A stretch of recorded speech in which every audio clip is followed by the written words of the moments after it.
তন্ময় বলল, এটা শেখ নিও, আরাম পাবে, মা পাঠিয়েছে। নন্দিতা অবাক হয়ে গেল। লতা দেবী নিজে তাকে রান্নাঘরে যেতে দেননি, আবার তিনি তার ব্যথার কথা ভেবে গরম জলের ব্যাগ পাঠিয়ে দিয়েছেন। সারাদিন ঘরে বসে নন্দিতার খুব একা লাগছিল।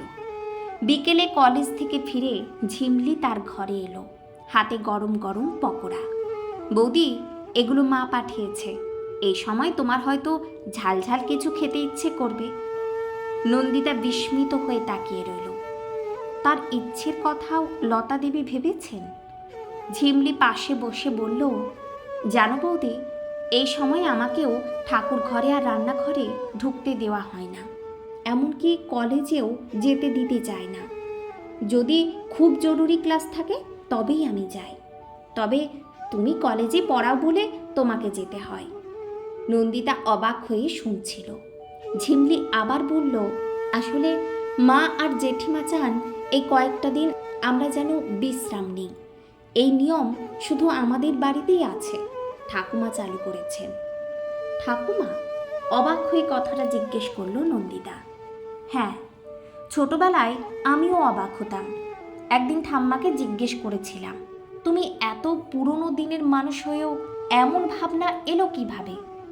ঝিমলি একটু থেমে বলল, ঠাম্মা বলেছিল জানো, তার শাশুড়ি মাসের এই 4টে দিনে তাকে রান্নাঘরে যেতে দিত না ঠিকই, কিন্তু বাড়ির সব ভারী কাজ করাতেন।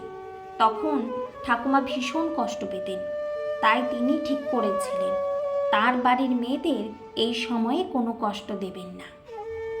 নন্দিতা কথাটা শুনে স্তব্ধ হয়ে গেল।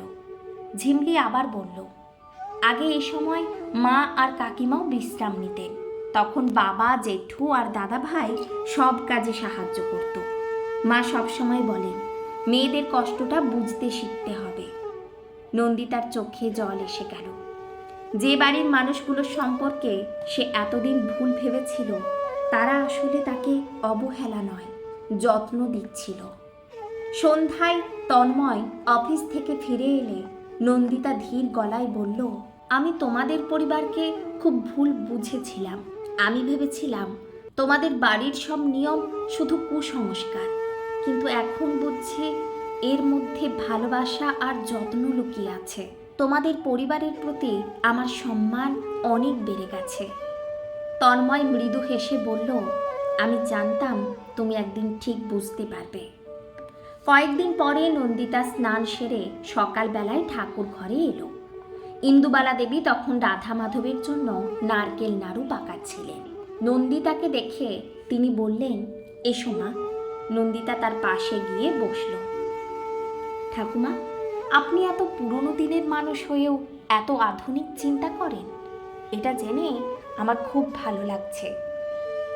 ইন্দুবালা দেবী স্নেহ ভরা চোখে তার দিকে তাকালেন। দেখ মা, মেয়ে হয়ে যদি আরেকটা মেয়ের কষ্ট না বুঝি, তাহলে সেই কষ্ট কে বুঝবে বল? তিনি আবার বললেন, আয়, রাধা মাধবের জন্য নাড়ু পাকাচ্ছি, তুইও হাত লাগা। তার মনে হলো সব নিয়মের অর্থ এক নয়। কিছু নিয়ম হয়তো সময়ের সঙ্গে বদলানো উচিত, আবার কিছু নিয়মের আড়ালে লুকিয়ে থাকে যত্ন, ভালোবাসা আর সম্মান। মানুষকে শুধুমাত্র বাইরের নিয়ম বা কুসংস্কার দেখে বিচার করা উচিত নয়। অনেক সময় পুরনো প্রথার আড়ালেও থাকে ভালোবাসা, যত্ন ও অভিজ্ঞতার আলো। অন্যদিকে যে কোনো নিয়মের প্রকৃত উদ্দেশ্য হওয়া উচিত মানুষের কল্যাণ ও সম্মান রক্ষার স্বার্থে। মেয়েদের শারীরিক কষ্টকে অবহেলা না করে তাদের বিশ্রাম, যত্ন ও মর্যাদা দেওয়াই একটি পরিবারের প্রকৃত সংস্কার। পারস্পরিক বোঝাপড়া, সম্মান এবং ভালোবাসা একটি সংসারকে সুন্দর করে তোলে। আর মন খুলে একে অপরকে জানার চেষ্টা করলে ভুল বোঝাবুঝির অন্ধকার একদিন না একদিন নিশ্চয়ই দূর হয়ে যায়। নিয়মের বেড়াজাল গল্পটির অন্তিম পর্বটি আপনাদের কেমন লেগেছে অবশ্যই আমাকে কমেন্টে জানাবেন। ভালো লাগলে আপনারা শেয়ার করতে পারেন। নতুন গল্প নিয়ে খুব শীঘ্রই হাজির হব। কলম ও কণ্ঠে বর্ষা। ধন্যবাদ।